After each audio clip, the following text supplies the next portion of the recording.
Le duel de France Info qui oppose comme tous les lundis Sylvie Pierre Brossolette, directrice adjointe de la rédaction du Point, à Laurent Geoffrin, le directeur de Libération. Et effectivement, Philippe Séguin, encore, eh bien ça reste le sujet de notre conversation ce matin, de ce duel, parce qu'un hommage solennel lui sera rendu aujourd'hui aux Invalides. Un homme pas commode, vous avez entendu à l'instant Max Gallo, Laurent Geoffrin, un homme pas commode qui peut-être est passé à côté d'un plus grand destin.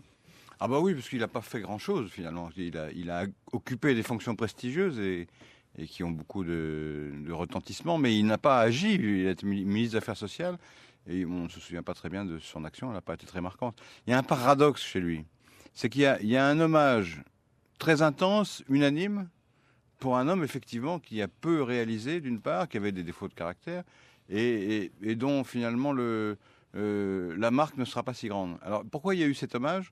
Je crois qu'il y a une raison toute simple, c'est qu'il y a une nostalgie des hommes politiques qui fondent leur action et leur discours sur des idées personnelles, articulées, approfondies, réfléchies, et qui ont comme ça une doctrine à eux.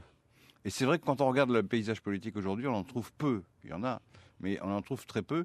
Et je crois que ça tient à la désidéologisation de la politique, qui a des avantages, parce que les gens sont plus pragmatiques, mais qui a cet énorme défaut, c'est qu'on a l'impression que tous les hommes politiques d'aujourd'hui sont largement opportunistes, ce qui n'était pas le cas de Séguin, d'ailleurs ce qu'il a payé cher. Sylvie Pierre Brossolette. Tout à fait d'accord avec ce premier élément d'analyse, ce qui nous conduit à nous demander pourquoi est-ce que quelqu'un qui a des idées, c'est comme plutôt demandé généralement, n'est jamais parvenu effectivement aux marches les plus hautes du pouvoir, même les plus basses. Moi je pense que c'est parce qu'au fond de lui-même, il était plus un homme de contre-pouvoir que de pouvoir. Regardez les jobs où il a réussi. C'était la présidence de l'Assemblée nationale, où il a merveilleusement défendu les droits des parlementaires, y compris ceux de l'opposition. Et puis, premier président de la Cour des comptes, où il a été intransigeant, embêtant son ami Sarkozy sur beaucoup de choses. Et il a déployé son talent très efficacement. Et effectivement, dès qu'il était en mesure de tenir des manettes, que ce soit au RPR, à un ministère où il a été plutôt falot, la campagne de Paris, il a tout raté. C'est un espèce de superbe loser et qui a fini par travailler pour le roi de Prusse, parce que la seule chose qu'il ait vraiment réussi dans sa vie, c'est faire élire Chirac. Ce qui est quand même un comble, vu ce qu'il rouspétait après. Il était déçu de son poulain. Et c'est un peu dommage, effectivement, de ne pas l'avoir vu vraiment à la manœuvre, mais est-ce qu'il n'était pas quelque part un peu suicidaire dans sa façon de faire de la politique ? C'est possible. Bonne question, Laurent Geoffrin. Est-ce qu'il était un peu suicidaire dans sa façon de faire de la politique ? Il y a des moments, oui, il y a des moments où les journalistes politiques se souviennent de la campagne des européennes, des européennes d'une part, et de la campagne municipale à Paris. Alors évidemment, ça se passait très mal. C'était un capharnaüm complet dans la droite parisienne. Mais enfin, il a fait les derniers. Normalement, on se bat jusqu'au bout, quoi. Même quand on sait qu'on a perdu, par panache ou par énergie, quand on va jusqu'au bout. Et là, il avait complètement abandonné. Et là, il passait son temps. Il y avait un film formidable sur la campagne de Paris. Et alors, on le voyait jouer aux jeux vidéo, quoi. C'était l'avant-veille du scrutin. Et en général, on va chercher les voix qui manquent. On essaye de se battre, quoi. Enfin bon, on fait quelque chose. Et lui, il passait sa vie à jouer aux jeux vidéo.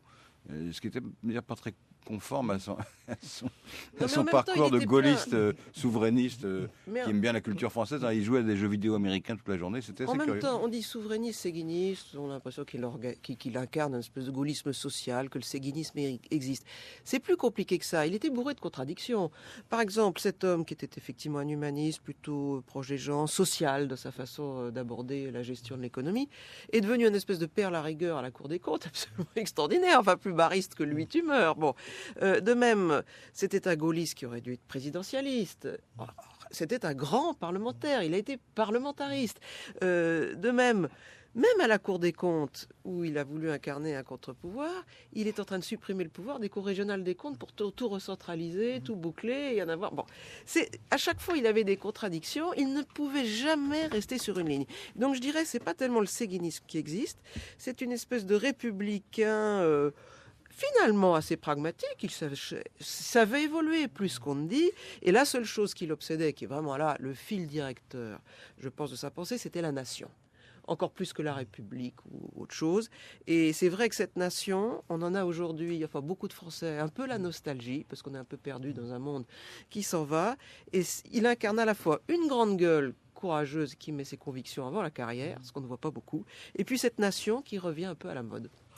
Merci beaucoup à tous les deux. Le duel du lundi sur France Info oppose Sylvie-Pierre Brossolette du Point à Laurent Geoffrin de Libération et le Parisien aujourd'hui en France qui consacre aujourd'hui une petite page à tous ces duels organisés sur toutes les différentes radios vous qualifie des duellistes les plus courtois. Ça vous va ? Je ne sais pas. Les plus J'hésite. brillants aussi, les Moi, plus ça me courtois. va, je suis polie de nature. Merci beaucoup à la courtoise Sylvie-Pierre Brossolette et au courtois Laurent Geoffrin. Il est 9h sur France Info.